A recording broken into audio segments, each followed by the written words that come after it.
तथाकथित कथावाचक बागेश्वर धाम कहते हैं कि हिंदू राष्ट्र की शुरुआत बिहार से होगी। बिहार से क्यों होगी भला?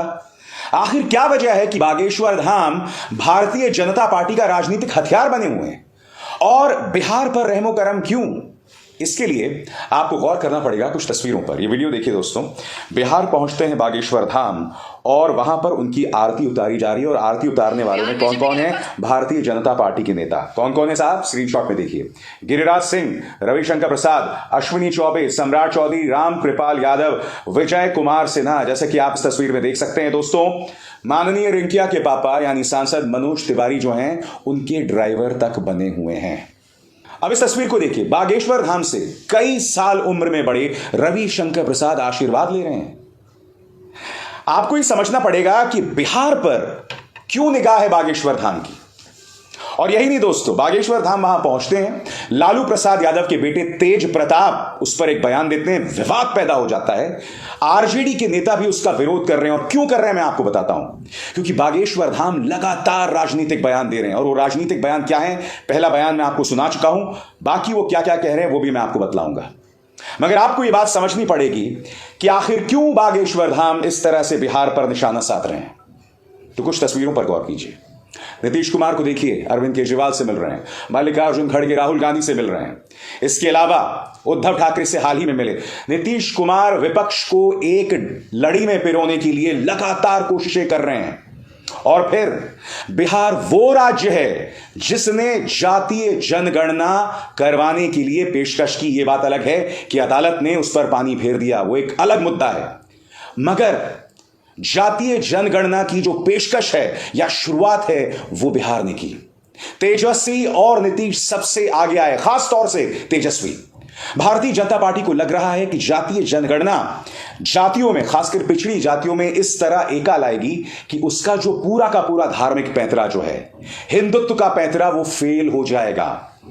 यही वजह है कि भारतीय जनता पार्टी ने बागेश्वर धाम को मैदान में उतारा है। और वो बागेश्वर धाम लगातार राजनीतिक बयान दे रहे हैं। पहला राजनीतिक बयान तो वो ये कहते हैं कि हिंदू राष्ट्र की शुरुआत जो है वो बिहार से होगी। बात वहां नहीं रुकती दोस्तों। अगला बयान जो है उस पर गौर कीजिएगा। वहां पर बागेश्वर धाम ने अपनी तमाम हदों को पार कर दिया है। वो क्या कहते हैं सुनिएगा। हिंदू राष्ट्र कैसा होगा के सवाल पर बाबा बागेश्वर ने कहा कि जिस दिन भारत की 2/3 सनातनी हिंदू जाग जाएंगे और अपने वोट का इस्तेमाल और अपना अधिकार समझने लगेंगे, उस दिन हिंदू राष्ट्र हो जाएगा।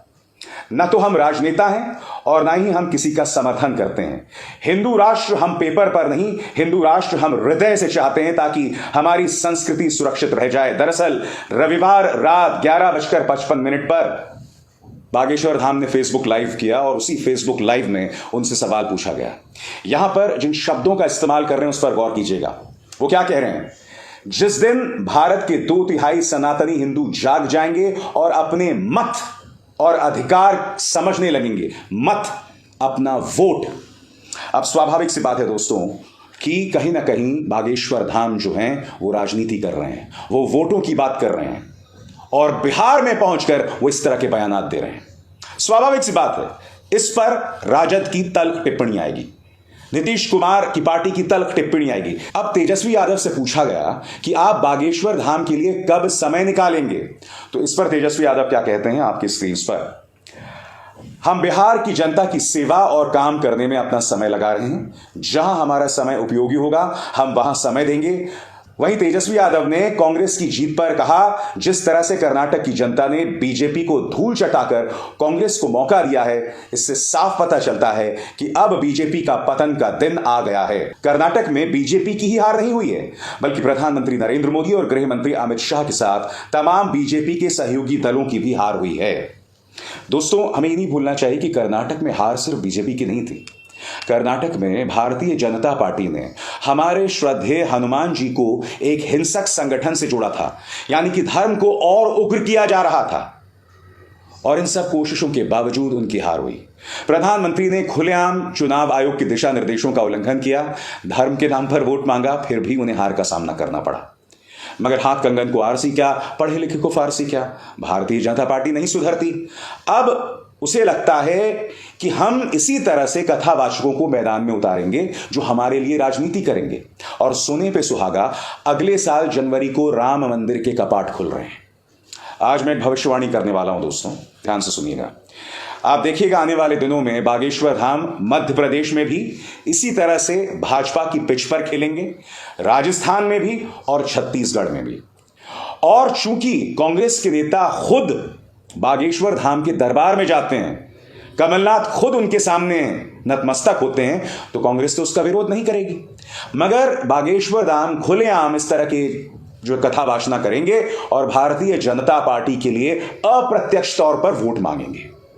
आप देखिएगा, और बात वहां नहीं रुकेगी। सिर्फ बागेश्वर धाम की बात नहीं है, इसी तरह से इस्तेमाल किया जाएगा कई कथावाचकों का, और ये कथावाचक अपने भाषणों में खुलेआम भाजपा के लिए वोट मांगेंगे। इसके एक राजनीतिक मायने भी है दोस्तों। वो राजनीतिक मायना क्या है, कुछ देर बाद इंतजार कीजिएगा। मगर प्रतिक्रियाओं का दौर जारी है दोस्तों। क्या कह रहे हैं नीतीश कुमार की पार्टी जनता दल यूनाइटेड आपकी स्क्रीन पर। जनता दल यूनाइटेड के मुख्य प्रवक्ता बोले, धर्म गुरुओं का काम ये नहीं है। नीरज कुमार ने कहा कि कर्नाटक में इनका प्रभाव क्यों नहीं फैला, उन्हें यह बताना चाहिए। ऐसा लग रहा है कि कर्नाटक में लोगों ने इनका आशीर्वाद ठीक से नहीं लिया। धर्म गुरुओं का काम यह नहीं है, उन्हें स्वामी विवेकानंद के बारे में पढ़ लेना चाहिए। स्वामी विवेकानंद देश के आइकन माने जाते हैं, अच्छा रहेगा उनके लिए। ऐसे विषय पर देश के संविधान को अधिकार दिया गया है। धर्म गुरुओं को ऐसे विषयों पर बोलने का अधिकार नहीं है। पहले संसद में जाएं, फिर ऐसे बयान दे। 2/3 लोगों का पैमाना क्या होगा? क्योंकि बागेश्वर धाम खुले तौर पर हिंदू राष्ट्र की बात कर रहे हैं। बागेश्वर धाम ये भी कह रहे हैं कि जब 2/3 लोग अपने वोट का इस्तेमाल करेंगे, तब ये देश हिंदू राष्ट्र बन जाएगा। यानी कि साफ तौर पर इस देश के संविधान की अनदेखी।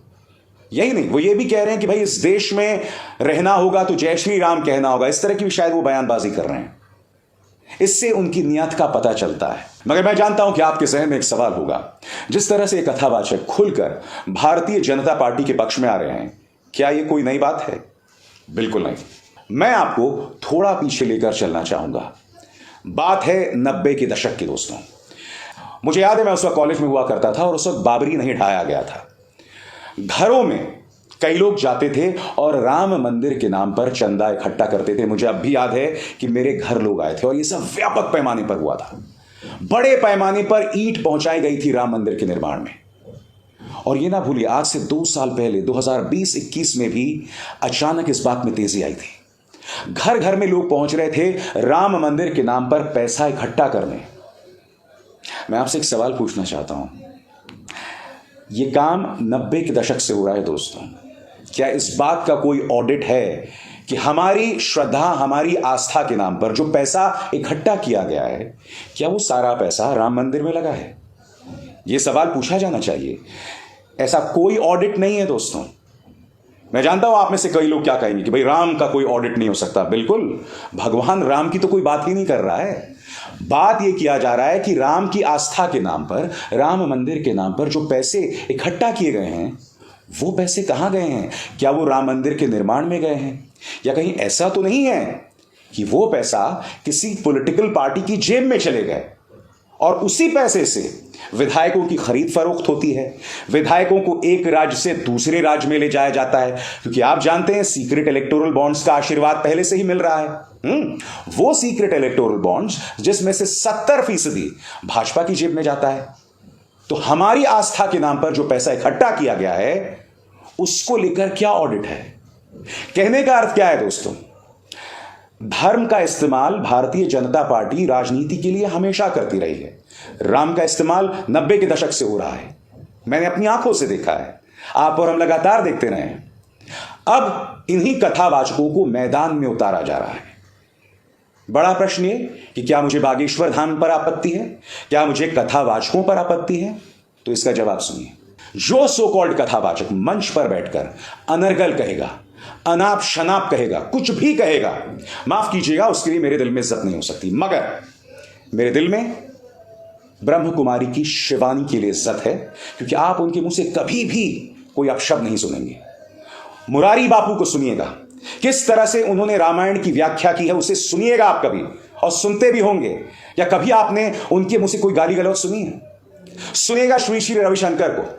अब हो सकता है कि प्रधानमंत्री नरेंद्र मोदी से उनकी निकटता रही हो एक जमाने में या अब भी हो, मगर कभी आप उन्हें बोलते हुए सुनिए, कभी भी किसी अपशब्द का इस्तेमाल वो नहीं करते हैं या उग्र नहीं होते हैं। कहने का अर्थ क्या है, हमारे इस देश में कथावाचकों की एक लंबी परंपरा है। इस देश को याद रखना चाहिए कि जब जब हमारी आस्था का खिलवाड़ हुआ है ना, तब तब या तो आसाराम जैसे परिणाम हुए हैं या राम रहीम जैसे। आज ये दोनों जेल में हैं। गुनाह साबित हो गया है, हत्या का भी और बलात्कार का भी। मैं आपसे यही सवाल पूछना चाहता हूं कि क्या हम चाहते हैं कि हमारी आस्था का ऐसे ही खिलवाड़ होता रहे? इसलिए जब हम किसी को अपने सिर पर चढ़ाते हैं तो हम हकीकत से खुद को दूर नहीं कर सकते। हमें यह देखना होगा कि यह कथावाचक क्या किसी पॉलिटिकल पार्टी का प्रवक्ता बनकर रह गए। हमें इस बात से बाज आना चाहिए, इन कथावाचकों को भी इस बात से बाज आना चाहिए। हकीकत सिर्फ यह है और इसके अलावा कुछ नहीं। अभिषेक शर्मा को दीजिए इजाजत।